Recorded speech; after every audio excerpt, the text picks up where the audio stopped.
नमस्कार बंधुरा रूपालिस kitchen and ब्लग्से तुम्हादेर प्रत्येकके स्वागत। आशा करछि सबाई खूब भालो आछो, सुस्थ आछो, साबधाने आछो। आमार आजकेर रेसिपि मैंगो केक। तार जोन्नो एकटा रसालो आम निये नियेछि, एकदम पाका এই আমটা, खूब मिष्टि আমটা।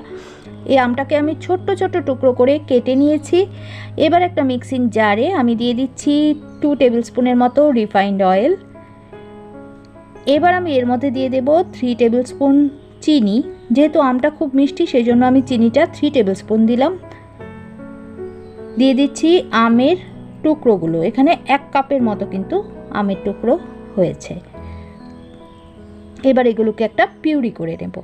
আর এদিকে এখন আমি কেকের পাত্রটা, যে পাত্রে কেকটা বানাবো সেটা রেডি করে নিচ্ছি। তার জন্য 1 টিস্পুন রিফাইন্ড অয়েল খুব ভালো করে পাত্রের গায়ে কিন্তু ব্রাশ করে নিচ্ছি।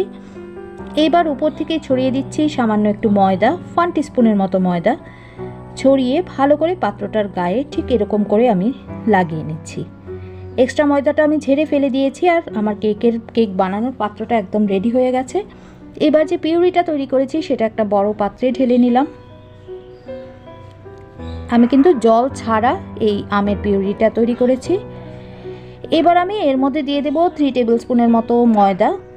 তো প্রথম আমি 2 টেবিল স্পুন ময়দা দিলাম। এবার খুব সুন্দর করে এটাকে মিশিয়ে নেব, তারপর কিন্তু বাকি ময়দাটা এর মধ্যে দেব। একসঙ্গে সমস্ত ময়দাটা দিলে কিন্তু খুব ভালো করে এটাকে মেশানো যাবে না, সেজন্য আগে 2 টেবিল স্পুন ময়দা দিয়ে দিলাম।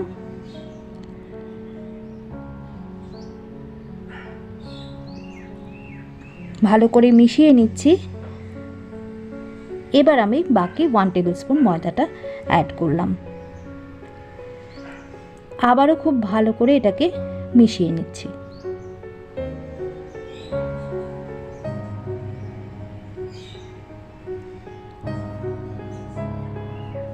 এখন আমি এর মধ্যে দিয়ে দিচ্ছি গুঁড়ো দুধ বা মিল্ক পাউডার 1 টেবিল স্পুন।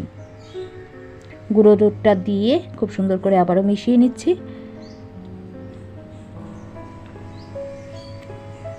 একদমই ডিম ছাড়া সম্পূর্ণ নিরামিষ উপায়ে কিন্তু আমি কেকটা তৈরি করছি।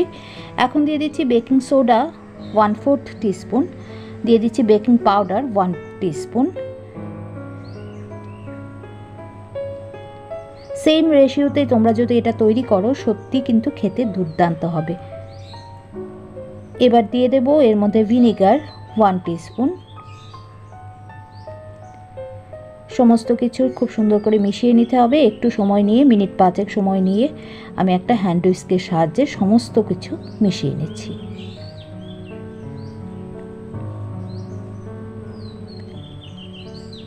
এবার যে পাত্রটা রেডি করেছিলাম কেক বানানোর জন্য তার মধ্যে সমস্ত মিশ্রণটা ঢেলে নিচ্ছি।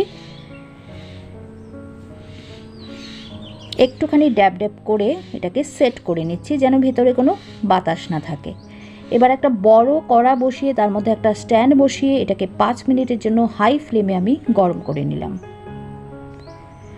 এখন এই স্ট্যান্ডের উপরে খুব সাবধানে কেকের মিশ্রণ সহ পাত্রটা বসিয়ে দেব।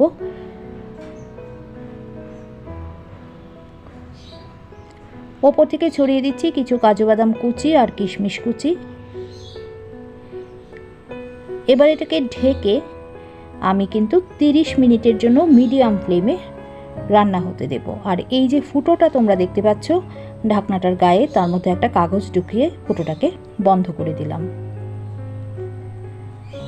30 মিনিট পর আমি দেখো এবার ঢাকনাটা তুলে নিলাম। আমি ঘড়ি দেখে জাস্ট 30 মিনিট কিন্তু রেখেছিলাম মিডিয়াম ফ্লেমে।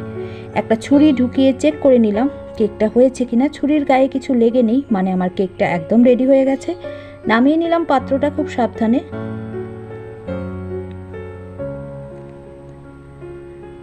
একটুখানি সাইডগুলো ছাড়িয়ে নিচ্ছি।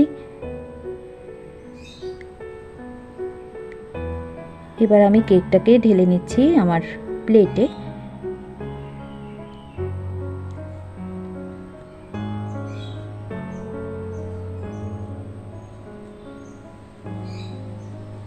দেখো কতটা ইজিলি কিন্তু কেকটা উঠে এলো।